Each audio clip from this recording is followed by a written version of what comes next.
మన ప్రభువును రక్షకుడునైన యేసుక్రీస్తు శ్రేష్టమైనటువంటి నామములో మీ అందరికీ నా హృదయపూర్వకమైన శుభాలు వందనాలు తెలియజేస్తూ ఉన్నాను.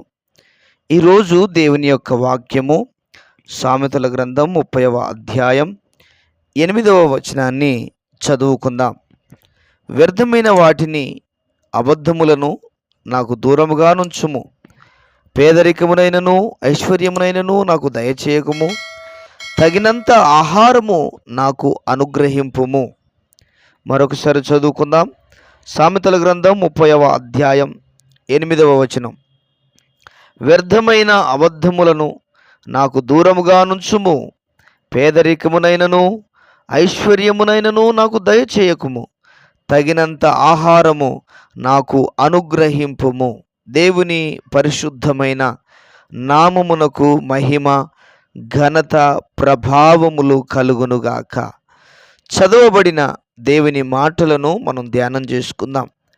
ప్రియమైన దేవుని బిడ్డలారా, ఈ యొక్క అధ్యాయమును ఎవరు రాస్తున్నారంటే యాకే కుమారుడు అయినటువంటి ఆగూరు రాస్తున్నాడని 30వ అధ్యాయములోని మొదటి వచనములో మనకు కనపడతా ఉంది.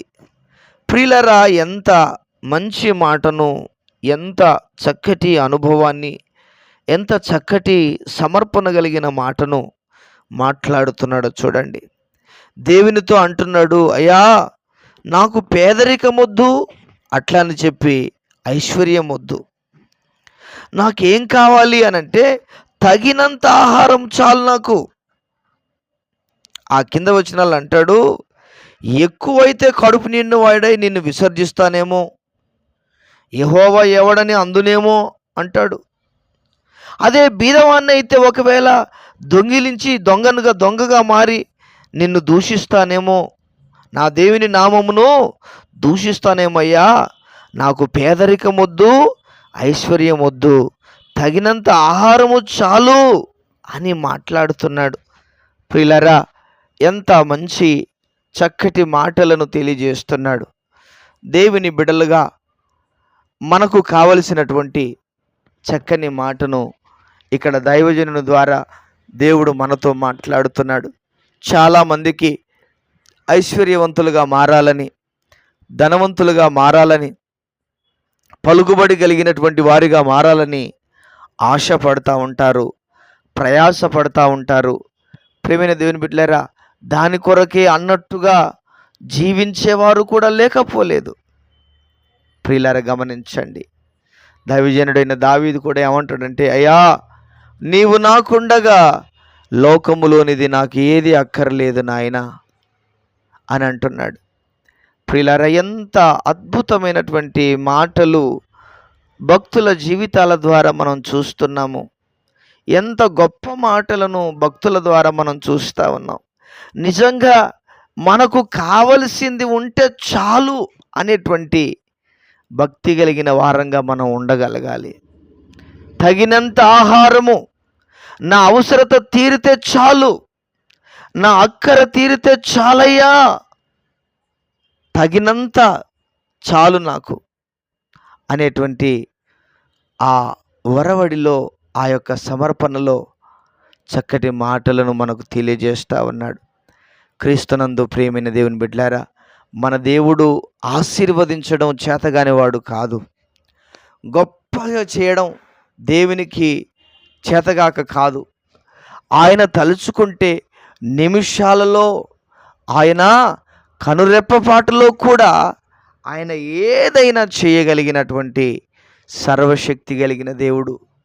ఒకవేళ మనకు గనక ఐశ్వర్యం ఇస్తే దేవునికి దూరం అయిపోయి నరకపాత్రులుగా మారుతాము అనేటువంటిది దేవుని ఉద్దేశము. దేవుణ్ణి వదిలిపెడతామేమో, దేవుణ్ణి విసర్జిస్తామేమో, దేవుని భక్తి విషయంలో సన్నగిల్లిపోతామేమో అని చెప్పి దేవుడు మనలను కొన్ని సందర్భాలలో అనుస్తూ, కుదిస్తూ, ఇదిగో మనకు కావలసిన వాటిని మాత్రమే ఆయన మనకు అనుగ్రహిస్తున్నాడు. ప్రియమైన దేవుని బిడ్డలారా, మనకు ఏదో గొప్ప కలిమిని దేవుడిచ్చి మనల్ని పోగొట్టుకోవడం దేవునికి ఇష్టం లేదు. ఏదో గొప్ప ఐశ్వర్యం ఇచ్చి, గొప్ప డబ్బిచ్చి, గొప్ప ఆస్తి ఇచ్చి ఆయన మనల్ని పోగొట్టుకోవడం ఆయనకి ఇష్టం లేదు. ఆయన ఏమిష్టమయ్యంటే ఆయన ఆయన సన్నిధిలో, ఆయన రాజ్యంలో, ఆయన యొక్క దివ్యమైనటువంటి సన్నిధిలో, ఆయన రాజ్యంలో మనం ఉండాలన్నది దేవుని ఉన్నతమైనటువంటి కోరిక, ఉన్నతమైనటువంటి ఆశ, ఉన్నతమైనటువంటి ప్రణాళిక అయి ఉన్నది. ప్రియమైన దేవుని బిడ్డలారా, ఒకవేళ పేదగా ఉంటే ఏమంటున్నాడు? దొంగనైపోతానేమోనయ్యా. నో ప్రియులారా, మనకున్న పేదరికమును బట్టే కావచ్చు, మనకున్నటువంటి దేనిని బట్టి అయినా సరే దేవునికి మహిమ రావాలి, దేవునికి ఘనత రావాలి. దేవుడే సమస్త మహిమ, ఘనత, ప్రభావములకు కారకుడు. ఆయనే కదా మనలందరినీ సృష్టించింది, ఆయనే కదా మనలందరినీ సృష్టించింది, పుట్టించింది. ఆయనకు తెలుసు ఎవరిని ఎప్పుడు ఎలా పైకి లేవనెత్తాలో, ఎలా దీవించాలో, ఎలా ఆశీర్వదించాలో, ఎలా గొప్ప చేయాలో ఆయనకు తెలుసు. నా ప్రియమైన వారలారా, ఆయనకు తెలుసు. కనుక దేవుని బిడలముగా, దేవుని పిల్లలముగా ఉన్నటువంటి మనము ఆయన సన్నిధిలో, అయ్యా నీ చిత్త ప్రకారంగా నడిపించు ప్రభువా, నీ నామానికి అవమానకరమైనటువంటి జీవితాన్ని జీవించే వ్యక్తిగా నేను ఉండొద్దు, నీ నామానికి హేళనకరమైనటువంటి వ్యక్తిగా నేను ఉండకూడదు నాయన. అయ్యా మీ చిత్తానుసారముగా నడిపించమని, మీ చిత్తానుసారముగా ఆశీర్వదించమని ప్రభు సన్నిధిలో మనం కోరుకుని వారమై ఉండాలి. ప్రియులారా, ఈ దైవజనుడు ఎంత మంచి మాటను మనకు తెలియజేస్తూ ఉన్నాడు, ఎంత గొప్ప మాటను తెలియజేస్తూ ఉన్నాడు. అయ్యా నాకు ఐశ్వర్యం వద్దు, పేదరికం వద్దు, తగినంత చాలు నాయన అంటున్నాడు. ప్రియమైన దేవుని బిడ్డలారా, దేవుని మీద ఆధారపడేటువంటి జీవితం మనకు కలిగి ఉంటే గొప్ప అద్భుతమైనటువంటి ఆశీర్వాదము, అద్భుతమైనటువంటి దీవెన అనే సంగతిని మర్చిపోకుండా ప్రభు సన్నిధిలో ముందుకు కొనసాగుదాం. దేవుడు ఈ మాటలను మన వినికిడిలో దీవించునుగాక. ఆమెన్. ప్రార్థన చేసుకుందాం. ప్రియుడవైన తండ్రి, ప్రభువా మీ పాదాలకు స్తోత్రాలు.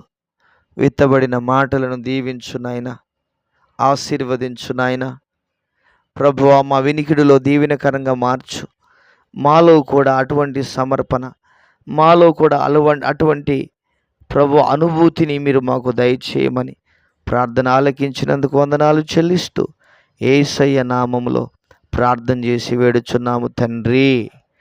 Amen, amen. దేవుడు మనందరినీ దీవించి ఆశీర్వదించునుగాక. Amen, amen.